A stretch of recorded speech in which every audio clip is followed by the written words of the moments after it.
The children had pulled closer to the fire again. The night air had grown colder, and the wind carried a thin mist from the sea. Eli leaned forward, eyes wide. "You mean bad people?" I nodded slowly. "Yes, very bad people." In the early years after the continents split, most survivors were simply trying to stay alive. Fishing. Building shelters. Sharing information. Helping strangers when they could. But the collapse of civilization had also created another kind of person. People who saw the chaos as freedom. Freedom from laws. Freedom from governments. Freedom from consequences. Some of them used that freedom to build power.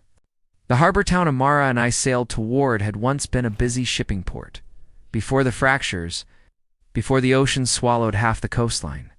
Now the harbor was broken. Several piers had collapsed into the water. Cargo cranes leaned at impossible angles. Container ships sat half-submerged in the shallows like rusting islands, but smoke still rose from the town. People were living there. That meant food, trade, and hopefully, information. The sailboat moved slowly through the wreckage as we entered the harbor. Amara kept her eyes on the sky the entire time. Birds were circling overhead, but they weren't diving for fish. They were watching. "That's strange," she murmured.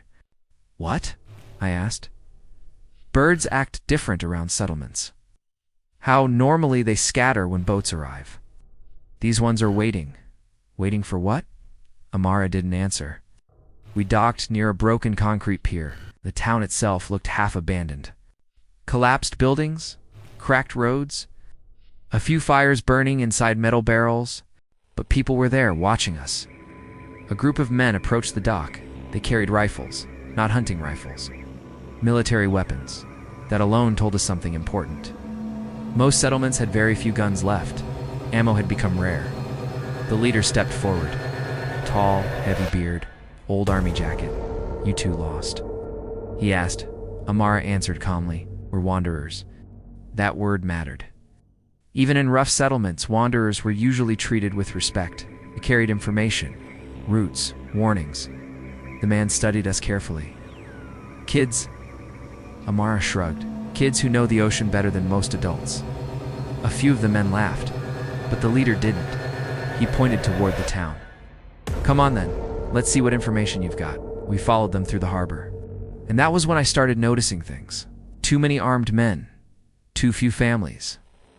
Most settlements had children running around, people repairing boats, women cooking near communal fires. Here it felt different, like a military camp or a prison. The streets were quiet, doors stayed closed. People avoided eye contact. Amara noticed it too. She walked a little closer to me. "Something's wrong here," she whispered. I nodded. We were brought to a large warehouse near the center of town. Inside were crates stacked floor to ceiling. Old shipping containers, tools, fuel barrels. It looked like someone had gathered enormous supplies. The bearded leader leaned against a crate. "So," he said, "what news from the islands?" Amara spoke carefully. "Fishing is good along the western reefs. Several settlements formed near the cliff islands. The southern route is unstable. 2 islands collapsed last month." The man nodded. "Useful." Then he looked at me. "You said you were looking for someone." My heart jumped. "Yes, my father." I told him the name. For a moment his expression changed, just slightly, but I noticed you recognize it. I asked. He rubbed his beard slowly. "Maybe?" Hope surged through me. "Where is he?" The man looked toward his guards, then back at us. "Let's talk somewhere quieter." Amara's hand tightened slightly on my arm. That small movement said everything. Danger, but it was too late to turn back. The guards led us deeper into the warehouse. Past rows of crates, past stacked fuel tanks, past locked metal cages. Then I heard something. A sound that made my stomach drop. Chains and voices. Weak voices. People talking quietly behind a metal wall. Her face had gone pale. The bearded man opened a heavy steel door. Inside were dozens of people. Thin, dirty, locked behind metal fencing. Prisoners. My chest tightened. The man shrugged. "Workers. For what?" He smiled. "For rebuilding the world." Amara's voice turned cold. "And people don't work hard unless they're forced." The man studied me for a moment. Then he pointed toward the back of the cage. A A thin man sat against the wall, his head slowly lifted, and even through the dirt, even through the exhaustion, I recognized him. My father, alive, but barely. The man leaned closer to me. "You want him back?" he asked quietly. My voice shook. "Yes," he smiled. "Then you're going to work for me." The fire beside the children crackled sharply as a log shifted. Eli looked horrified. "They captured your dad?" I nodded slowly. "Yes." And that was the moment I learned something important about the new world. The wind picked up again across the water. In a world without governments, some people will try to become kings. The children leaned closer, because the next part of the story was about escape, how the wanderer children took on an entire harbor town. The fire popped loudly as a piece of driftwood split in the heat. The younger children stirred in their sleep. Ow! But the older ones were completely still now. "What happened?" "You were just kids." "Yes," I said. "We were." Looked down at my hands for a moment, remembering. But kids survive the end of the world differently than adults. Adults think in straight lines. Plans, rules, negotiations. Children think in chaos. And sometimes, chaos is exactly what you need. Oh, the harbor town leader, his name was Rourke, kept smiling as if the entire situation were perfectly reasonable. Villain alert, I looked past him at the cage. My father sat slumped against the metal fencing. He looked thinner than I had ever seen him. His beard had grown long and unkempt, but his eyes were still sharp. And he was watching me very carefully, not with hope, with warning. My father was a practical man. He knew something I didn't yet. If someone like Rourke had survived this long, he was dangerous. She's a hero. So dismissive. Hard work builds character. Several guards laughed. I clenched my fists. Amara squeezed my arm slightly. "Signal. Stay calm." She turned back to Rourke. "What kind of work?" she asked. Rourke smiled wider. "Smart girl." He began walking toward the back of the warehouse. We followed. "You see all these supplies?" he said, gesturing around. "Crates, fuel, tools, boat parts. Oh, this harbor is becoming the most important port on the coast. Ships pass through here. Trade happens here. And eventually," he spread his arms proudly, "I control the entire shoreline." Amara tilted her head. "You're building a kingdom." "Exactly. And kingdoms need workers." He stopped beside a large table covered with maps. "Tomorrow, a supply convoy arrives. 2 cargo ships. Lots of equipment. I need people unloading them." He looked directly at me. "You're small. It's good for tight spaces."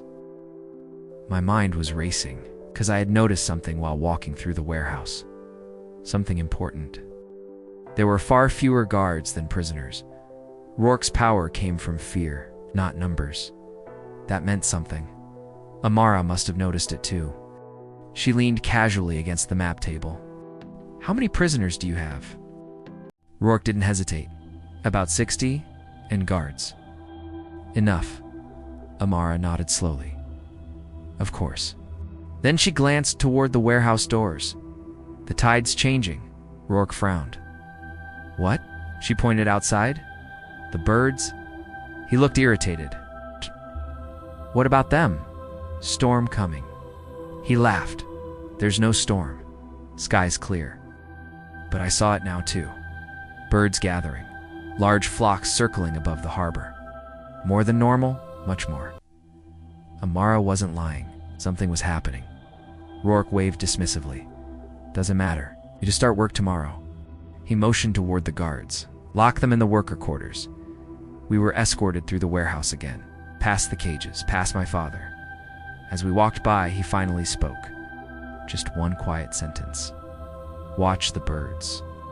Then the guards shoved us into a small metal room and slammed the door. The lock clicked loudly. For a moment, neither of us spoke. Then Amara leaned against the wall and exhaled slowly. "Well," she said, "that could have gone worse." I stared at her. "They have my father in a cage." "Yes, there are armed guards everywhere." "Yes, and you think this could have been worse?" "Much worse."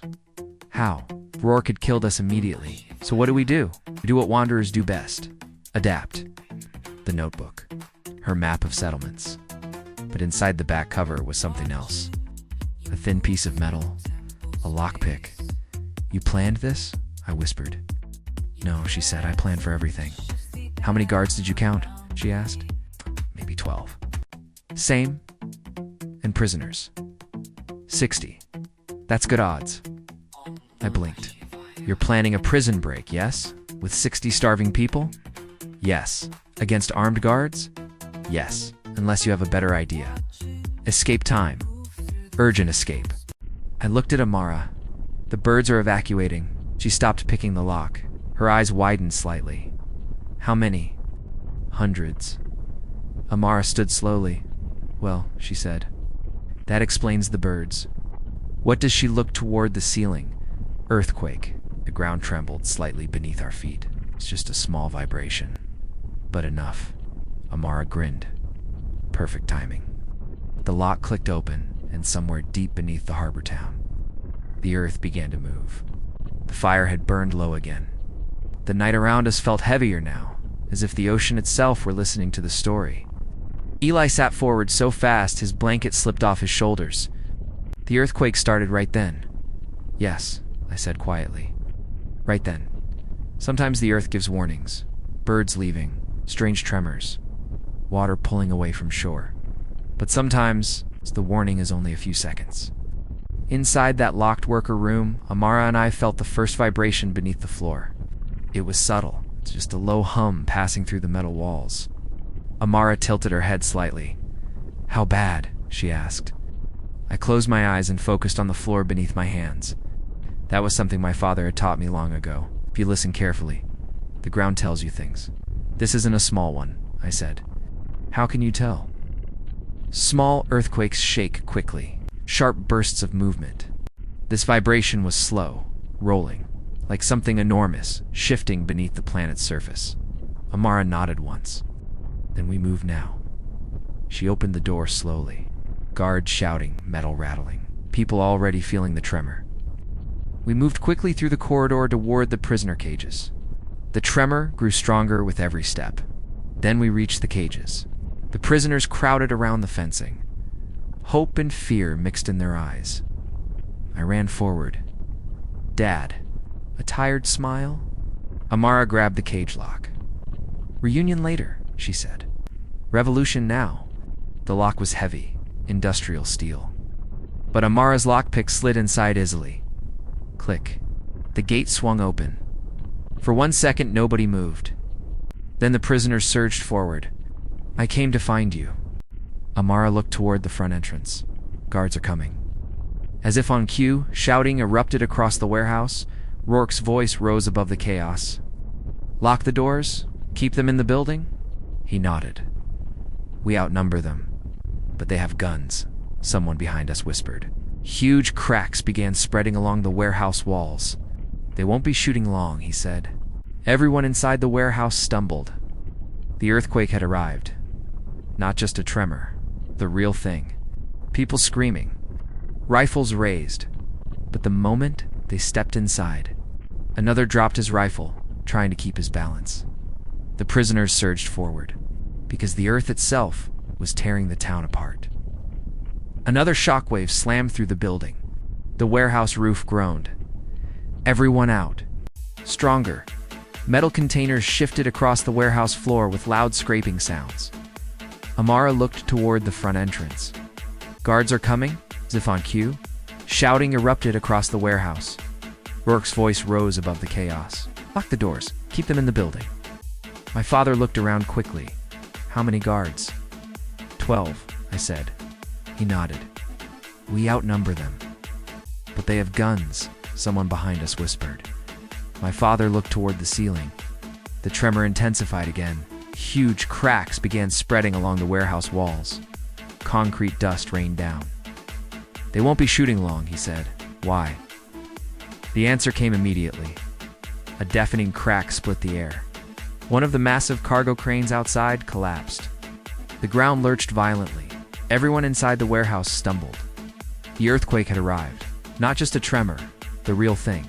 Outside we heard buildings collapsing, glass exploding, people screaming. Rourke's guards burst into the warehouse entrance, rifles raised. But the moment they stepped inside, the floor shifted violently. One guard fell immediately. Another dropped his rifle, trying to keep his balance. The prisoners surged forward. The guards were outnumbered instantly. Panic spread through them. Not because of the prisoners, because the earth itself was tearing the town apart. Another shockwave slammed through the building. One of the steel support beams bent sideways. The warehouse roof groaned. "Everyone out," my father shouted. People ran for the exits. The guards ran too. In a disaster, survival erases power structures very quickly. Outside the harbor, town was collapsing. Roads split open. Several buildings had already fallen. Ships in the harbor slammed against broken docks. The ocean churned violently from the shaking seafloor. Rourke stood near the main pier screaming orders at his men. But nobody was listening anymore, because the world was ending again. My father grabbed my arm. "We have to get to a boat." Mara pointed toward the small sailboat we arrived in, still tied to the broken pier over there. The ground shook again as we ran. People scattered through the harbor in every direction. Some tried to save supplies. Others tried to rescue friends. But most simply ran. Pier buckled beneath our feet as we reached the sailboat. Amara jumped aboard first. Father pushed several former prisoners into the boat. Everyone who can fit. The vessel dipped dangerously low as more people climbed in. But there was no time to worry about weight. Behind us, the warehouse roof collapsed with a thunderous crash. And then we heard something worse, a deep rumbling coming from the ocean itself. Amara froze. "That's not the earthquake." "What is it?" I asked. She pointed toward the horizon. The water had started pulling away from the shore. Fast. Boats in the harbor tilted sideways as the tide drained outward. My father's face went pale. "Oh no, what?" Eli whispered beside the fire. I looked at the children around me. "The earthquake," I said quietly, "was only the beginning." I paused, because even after all these years, that memory still felt unreal. "When the ocean pulls away like that," Mara whispered the answer, "a tsunami." I nodded slowly. And we were sitting in a tiny sailboat in the middle of a collapsing harbor, with a wall of water about to arrive. The fire snapped sharply as a log collapsed into glowing coals. For a moment, no one around the circle spoke. Even the younger children who had been half asleep were now awake again, because everyone understands one thing about the ocean. When it suddenly disappears, something terrible is about to happen. Eli's voice came out quietly. "How big was it?" I stared out toward the dark horizon beyond our camp. Even now, years later, the memory of that moment still sat heavy in my chest. "Big enough," I said slowly, "that the sky disappeared." Back in the harbor town, the water had pulled away so quickly that the seabed was exposed. Fish flopped helplessly on wet sand. Cargo ships leaned sideways in the empty harbor basin. People stood frozen in shock along the docks. Some had never seen a tsunami before. They didn't understand what the ocean was doing, but my father did. And Amara did. "Cut the rope," my father shouted. Mara grabbed a knife and sliced through the sailboat's mooring line. The moment the rope snapped, the boat slid down the muddy harbor floor as the remaining water rushed outward. The vessel tilted dangerously. Several people inside screamed. "We're stuck!" someone yelled. The boat had grounded. There wasn't enough water left to float it, and behind us, the ocean was returning. At first it looked like a dark line along the horizon, just a thin shadow across the water. Then it grew taller and taller, till it became something impossible, a moving wall. Not a wave like the ones you see during storms. A wall of water hundreds of feet tall. The entire ocean rising and rushing toward the coast. The sound arrived before the wave itself. A deep thunder, like 1,000 storms roaring at once. People in the harbor finally understood. Panic exploded everywhere. Some ran inland, others tried to climb buildings. But many were still trapped in the harbor basin with us. My father scanned the exposed seabed quickly. "I need to push the boat," he shouted. "But there's no water." Someone cried. "It will be in about 30 seconds." Everyone in the boat jumped out. The mud sucked at our feet as we pushed against the hull. The sailboat was heavy, too heavy. But 60 terrified people can do amazing things when death is racing toward them. The boat slid a few inches, then a few more. Behind us, the roar of the tsunami grew louder. People screamed across the harbor. Buildings shook from the approaching force. Again, my father shouted. We pushed harder. The The boat slid forward another foot. Then suddenly, water rushed back beneath it. Not the tsunami, just the first surge returning to the harbor. The boat lifted slightly. "Get in," Amara yelled. Everyone scrambled aboard. The sail snapped in the rising wind. The returning water carried us slowly toward the harbor mouth. But we were still inside the basin, still trapped between broken piers and cargo ships. The tsunami was seconds away. "Steer between those containers," my father shouted. Amara grabbed the rudder. The boat weaved through the wreckage as the water level rose rapidly beneath us.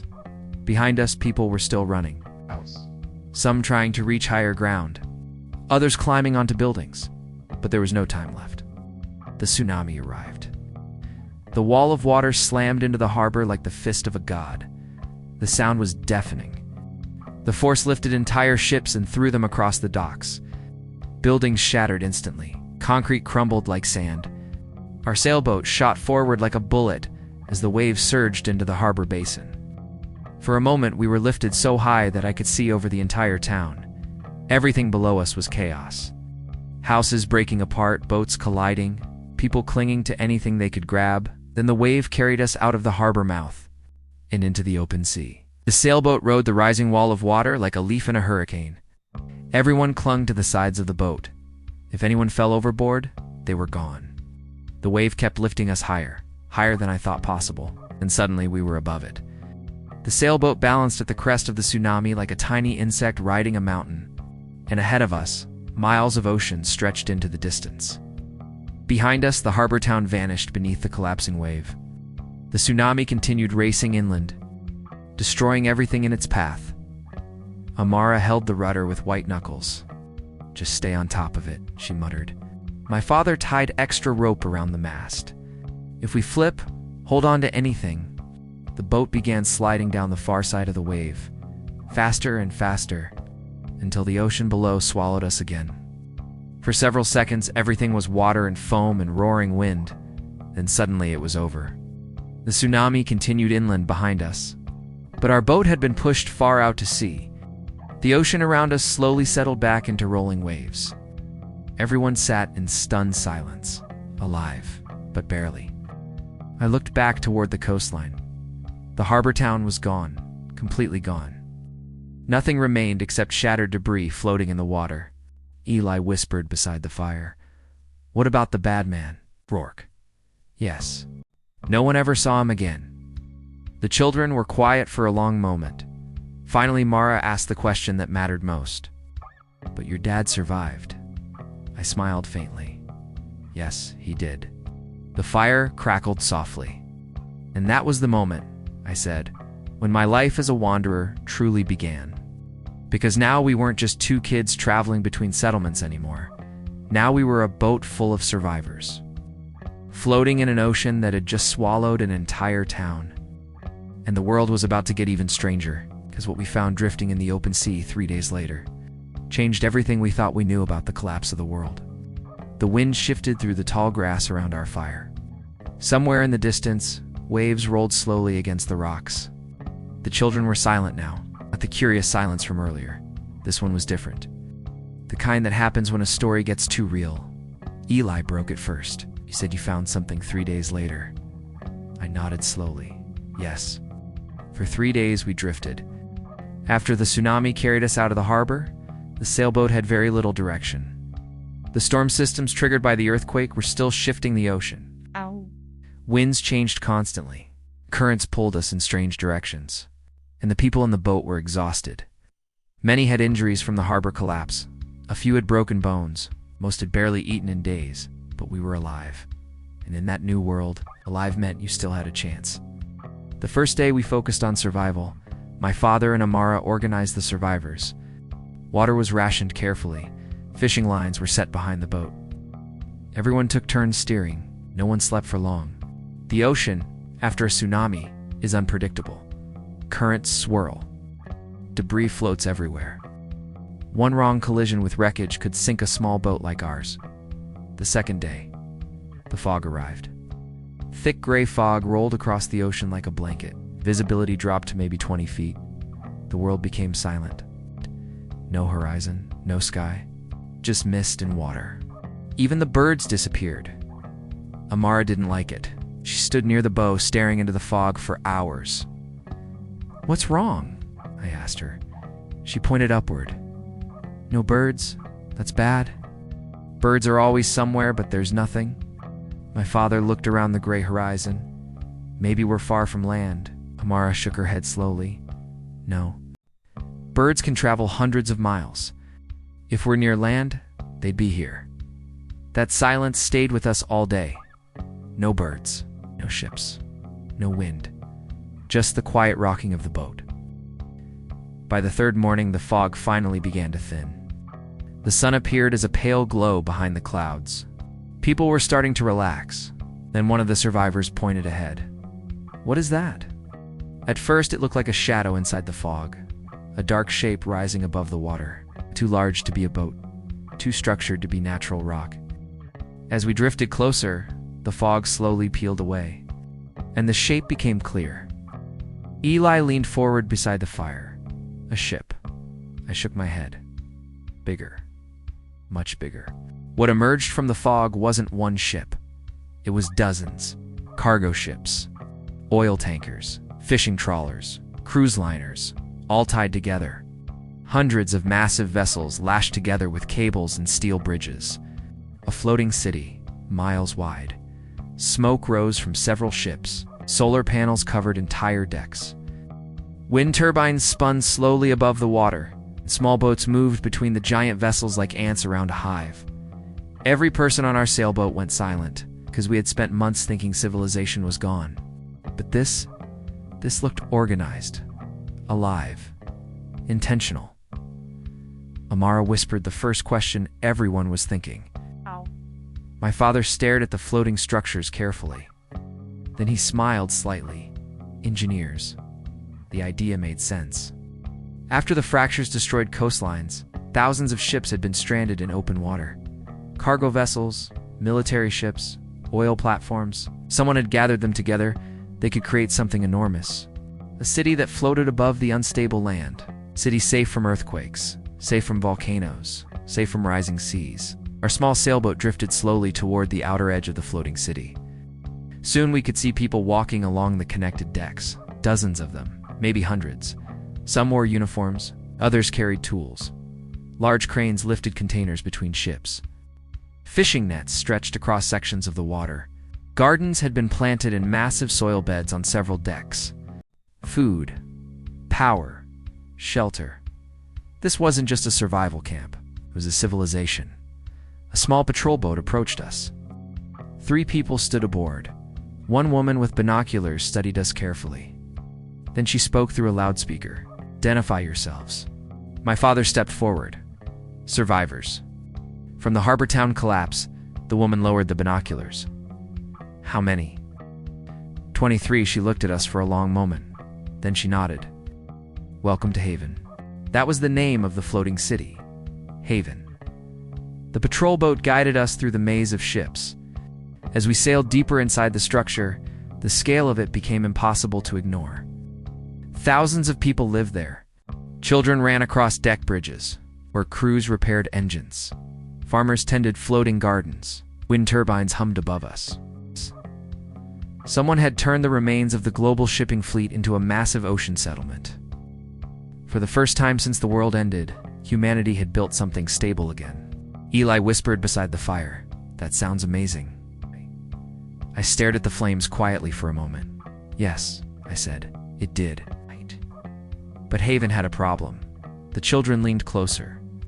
Because they had heard that tone in my voice before. The tone that meant something was about to go wrong. "Floating cities are safe from earthquakes," I said. "And tsunamis. But they're not safe from one thing." "What?" Mara asked. I looked out toward the dark ocean. Their people. Because the engineers who built Haven had created something incredible. Something powerful. Something valuable. And in a broken world, anything valuable attracts attention. Especially, I said quietly, from the people who still believe they should rule the world. The fire had settled into a steady glow. The flames were lower now, but the warmth held the circle of children close together. The ocean wind brushed across the camp softly.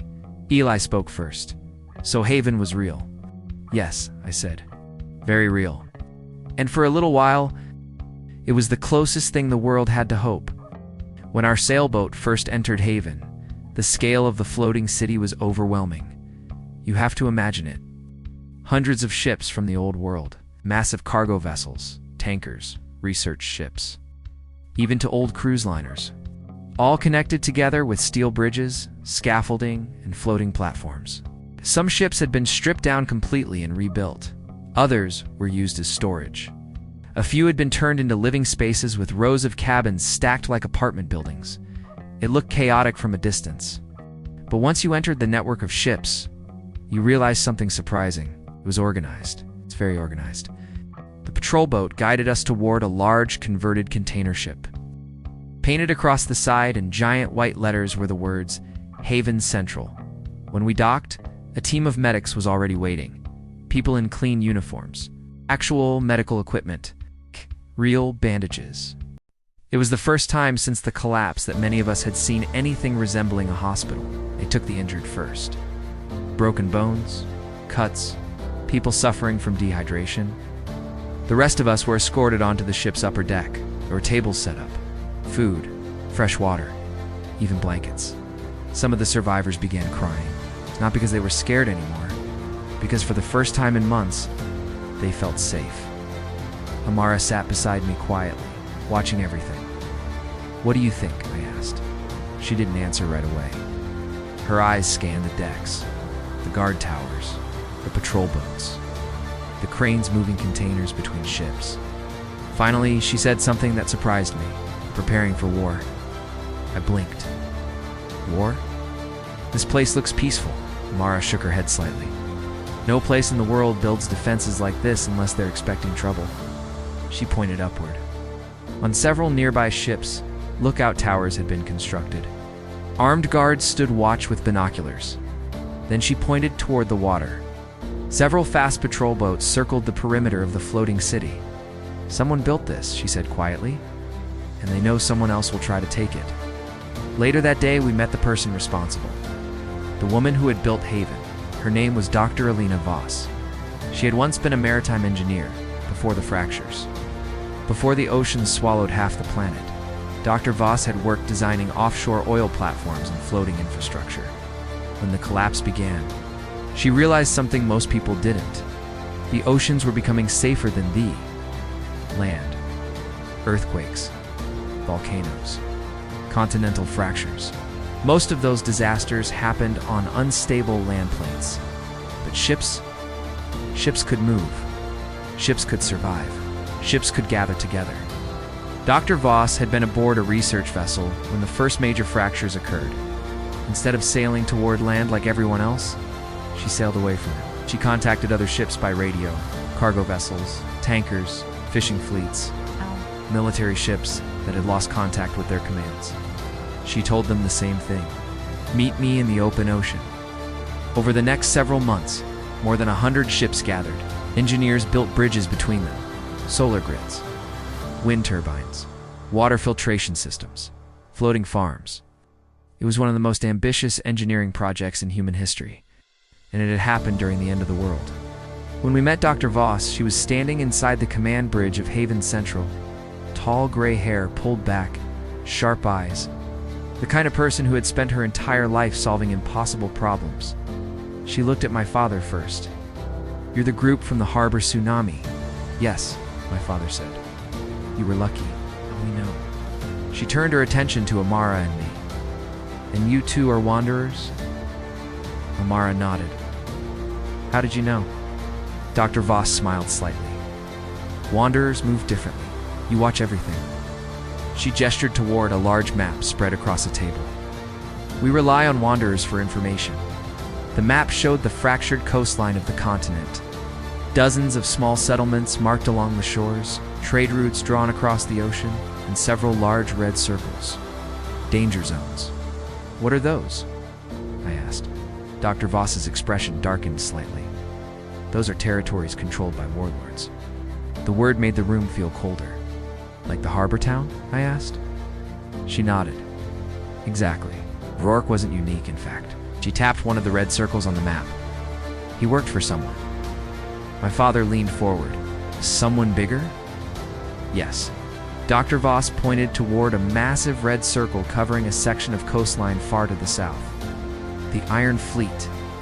Amara crossed her arms. Sounds friendly. It's not. Dr. Voss looked directly at us. The Iron Fleet is the largest pirate force left on the ocean. They control dozens of ships, enslaved coastal settlements, and they've been searching for haven for months. The room went silent. Eli whispered beside the fire. They wanted the floating city. I nodded slowly. Yes, and eventually, I paused.